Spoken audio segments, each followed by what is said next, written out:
ताजमहल के बंद कमरों में क्या है, ये जानने के लिए दायर की गई याचिका इलाहाबाद हाईकोर्ट की लखनऊ बेंच ने गुरुवार 12 मई को खारिज कर दी। ऐसा करते हुए कोर्ट ने याचिकाकर्ता को जमकर खरी खोटी भी सुनाई। कहा कि ऐसे तो आप कल को जज के चैम्बर खुलवाएंगे।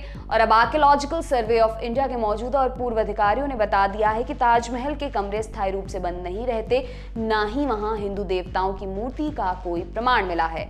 ये भी बताया कि इस इमारत में 22 कमरे नहीं बल्कि 100 सेल हैं जो सुरक्षा कारणों से आम जनता के लिए बंद रहते हैं। इंडिया टुडे के एक्सक्लूसिव इंटरव्यू में एएसआई के पूर्व रीजनल डायरेक्टर के मोहम्मद ने दावा किया है कि आगरा में कार्यरत रहने के दौरान उन्होंने ताजमहल के तालाबंद कमरों में कभी कोई धार्मिक मूर्ति या चिन्ह नहीं देखा है। के मोहम्मद ने कहा, ताजमहल में तहखाने के कमरे सील नहीं किए गए हैं, उनमें सिर्फ ताले लगाए गए हैं ताकि पर्यटक वहां ना जा सकें।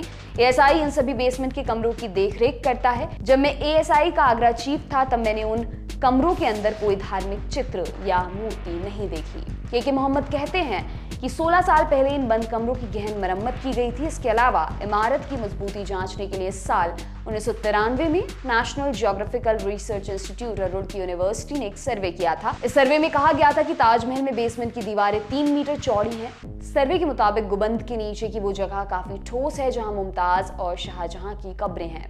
साल 1993 में ही भूकंप से जुड़े इंजीनियरिंग डिपार्टमेंट ने भी ताजमहल में एक सर्वे किया था। जुलाई 1993 में इसकी रिपोर्ट जारी हुई थी। उस वक्त ये कमरे खोले गए थे। के मोहम्मद कहते हैं कि तनाव ना बढ़े इसलिए रिसर्च स्कॉलर्स के लिए ताजमहल के बेसमेंट के कमरे खोले जा सकते हैं।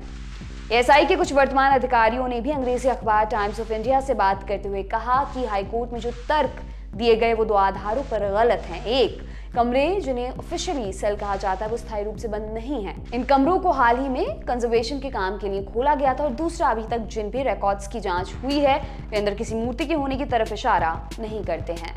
एक सीनियर अधिकारी की निगरानी में 3 महीने पहले ही ताजमहल में मरम्मत का काम हुआ है।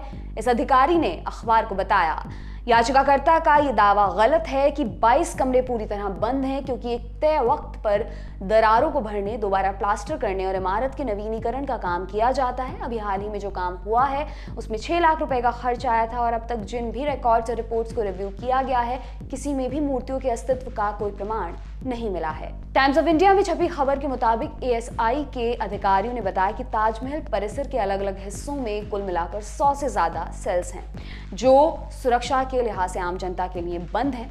एक दूसरे अधिकारी ने जोड़ा कि स्मारक के परिसर में जो 100 सेल पब्लिक के लिए बंद हैं वो बेसमेंट में मुख्य मकबरे की ऊपरी मंजिलों पर, चारों मीनारों में, बावड़ियों में और पूर्व, पश्चिम और उत्तरी दिशा में चमेली फ्लोर पर हैं। और सिर्फ ताजमहल नहीं बल्कि आगरा के किले और फतेहपुर सीकरी जैसे दूसरे स्मारक स्थलों में भी सुरक्षा कारणों से जनता के लिए कई हिस्से बंद रहते हैं।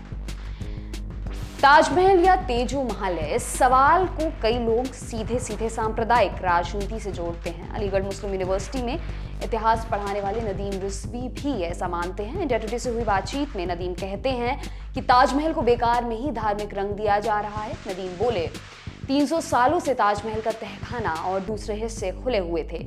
कई पीढ़ियों ने ताज के परिसर का एक एक इंच देखा है, कहीं भी कोई धार्मिक चिन्ह नहीं है। आज ताजमहल के कुछ हिस्से धार्मिक कारणों से नहीं बल्कि पर्यटकों की सुरक्षा के लिए बंद किए गए हैं। सुरक्षा के लिए ऐसे कदम पूरे देश के सभी स्मारकों में उठाए गए हैं, लेकिन ताज की तरह किसी और स्मारक पर कभी कोई विवाद नहीं हुआ।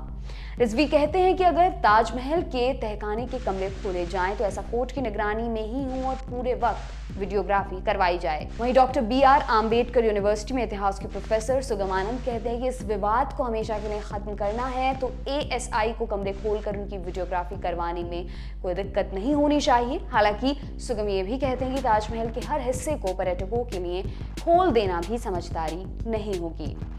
आपके लिए ये तमाम जानकारी लाए हैं हमारे साथी शिवेंद्र। मेरा नाम है दिव्यांशी। देखते रहिए दी लल्लन टॉप। शुक्रिया।